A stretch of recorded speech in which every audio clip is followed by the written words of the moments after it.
Chapter 11, Dragon Ball. Water, a white bowl, a toilet.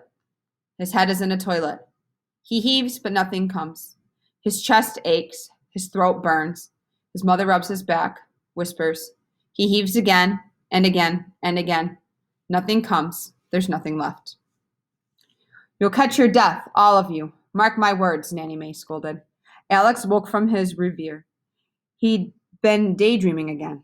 Sockball had ended with the rain and the ducks were already rolling up the tarp. The game was due to start any time now. Tic-Tac and Jack were wringing scraps out like a wet washcloth.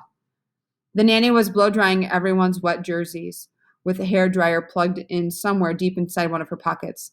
Pinkerton shook himself dry like a dog, splattering them all over again. Dorothy paced the dugout, clapping her hands and popping her bubble gum. Let's see some spark out of there today. All right, Cyclones? She slapped Alex on the shoulder. You gotta believe, right, Alex? Right. I believe I have pneumonia, Brer Rabbit grumbled. Hey, Brer Rabbit, what's that? Dorothy asked, pointing to the far end of the dugout. Huh? What? He said. I don't see anything. While his head was turned, Dorothy blew a bubble with her gum and stuck it to the top of Brer Rabbit's hat. Sorry, I guess it was nothing, she told him. Alex and Toad snickered, and Dorothy gave them quiet high fives as she sat down between them on the bench. We can win this, guys. I feel it, she told them. I always believed we could win, but I never believed it, you know? For maybe the first time ever, I think we can really win the whole thing. Of course we can, Alex told her. So, who is this team we're playing today? The newspaper I read called them the Super Happy All-Star Manga Team Squad. Dorothy frowned. I thought we were playing some Japanese folklore team. No, manga are graphic novels from Japan, Scraps told them. She was properly wrung out now and was fluffing herself back into shape. They're very popular. What was left of the rain delay crowd cheered as the manga team took the field, and Dorothy went to the rail to have a look at them. They all wore day glow orange and neon green uniforms, even the towering robot mecha that made the ground shake as it strode out to left field. A boy with rockets in his legs flew out of the corner, followed at a run by a cat girl in right. A muscle-bound boy with a huge spiky black hair ran out onto third base. A girl in a short sailor skirt and super long blonde ponytail twirled out to second, and a thick black man with a golden afro strutted over to first. The pitcher was the only one of them who didn't seem to be anything special. Just a boy about Alex's age who was already sweating on the mound. I don't know any of these people, Dorothy said. They all have such big eyes and small mouths, said Toad.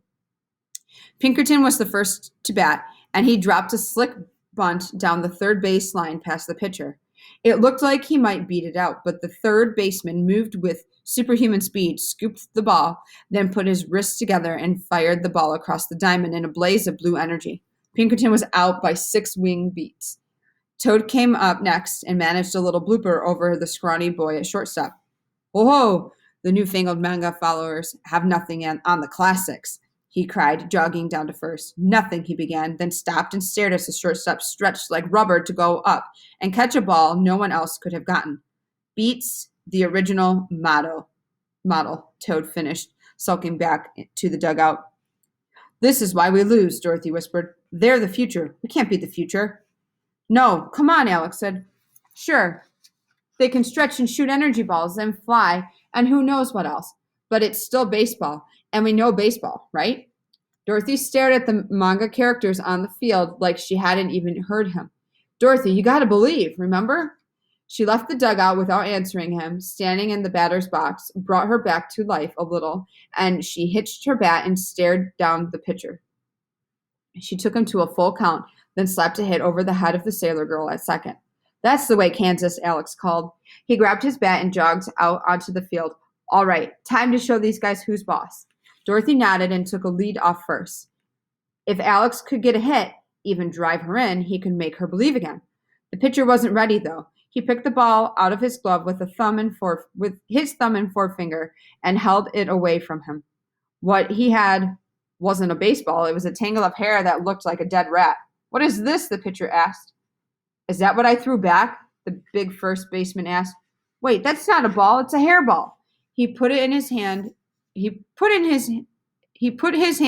his huge afro and rooted around like Nanny May searching for something in her oversized pockets. Here's the baseball, he said. He pulled his game ball out and tagged Dorothy with it. A hidden ball trick for the third out. The Super Happy All-Star Manga Team squad came together at the mound for a team high five and froze for a few seconds like a cut scene in a video game. Alex shook his head and went back to the dugout for his gloves. Dorothy just stood there where she'd been tugged until Toad brought hers to her.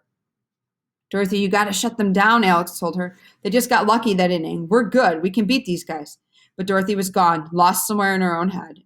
Alex had seen players like that on the field, angry, stubborn. You always want to get the other pitcher mad because then he would stop pitching and start throwing, which is what Dorothy did from the start. Curveballs came in hard, straight, and fast. Changeups came in hard, straight, and fast. Everything came in hard, straight, and fast. And the Super Happy All-Star Manga Team squad sat and waited on every pitch. The Cyclones did what they could behind her. But by the time they got 3 outs, the Japanese team had already had a 5-run lead. Dorothy didn't slam her glove on the bench when she got back in the dugout, or kick the sunflower bucket, or overturn the water cooler. She just sat down on the bench and stared at the wall. This is why we're disappearing, she said, to no one in particular.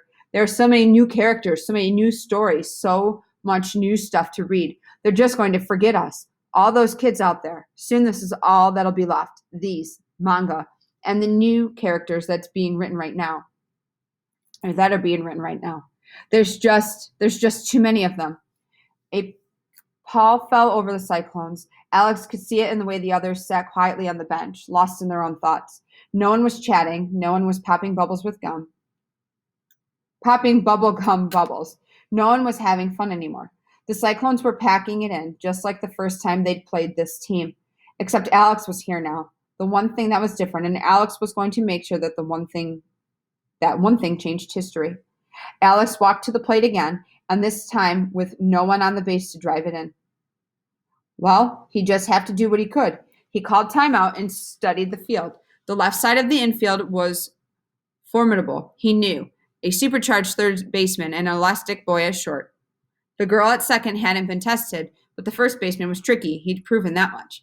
In the outfield, the Mecca in the left was a big gray wall, taking that whole side out of play.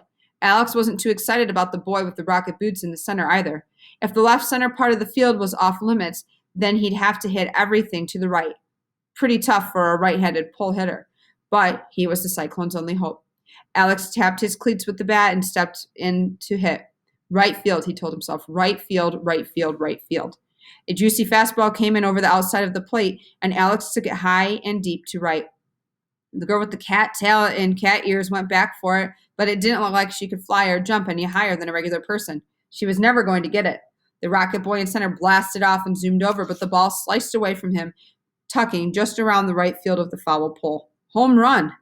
Chinese fireworks exploded over the stadium, and Alex made his victory lap. The score was 5-1. Now, he thought, I just have to do this every time I come up to bat.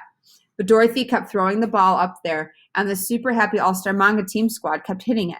In the bottom of the fourth, the manga catcher, another boy with spiky black hair, got under one of Dorothy's pitches, shooting a towering pop-up fly up on the infield. Alex, Jack, Toad, Tick-Tock, Brer Rabbit, they all came in after it, but Dorothy stood in the way. It was coming right for her, but she wasn't putting up her glove. An easy out, and one of the few they were going to get was going to fall. Tick-Tock, Alex yelled as he dove, hoping the machine man would understand. Tick-Tock's defensive instincts kicked in, and he lifted Dorothy away just as Alex came flying in, catching the ball with an oof as he hit the hard dirt of the mound. The infielders helped him up, patting the dirt off of him and complimenting him on his catch, but Dorothy stood apart from them, staring down at the Roizen bag like a zombie. She looked like she just didn't care anymore. Wait, time out, Alex said before the rest of the infield went back to their positions. Listen up, guys. If we don't pull it together, we're going to lose this one. You mean if Dorothy don't pull it together, Brer Rabbit said. Okay, look, Alex told them. From the very beginning, Dorothy was the only one who ever really thought this team could win. Am I right? The Cyclones looked at each other guiltily. Now she's the one having a tough time believing. So we're just going to have to do the believing for her, right? The Cyclones looked at each other again. Did they really believe? Could they? Right, Toad said. Good old faithful Toad. Right, said Tick-Tock, and Jack and Brer Rabbit. Right, said Alex again. We'll play all out like we've never played before, and we win this one for Dorothy in spite of herself.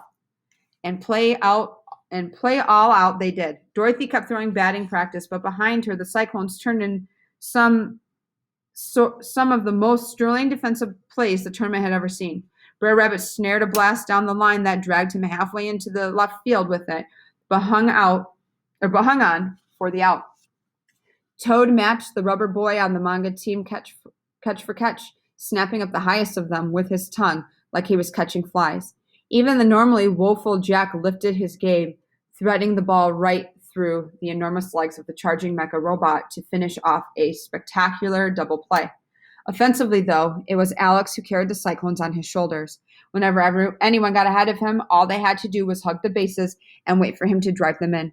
Hit after hit, he sent to right, 2 doubles, a triple, and another home run. He might have to hit for the cycle he had dropped in a simple base hit, but he was always swinging for the right field wall and beyond.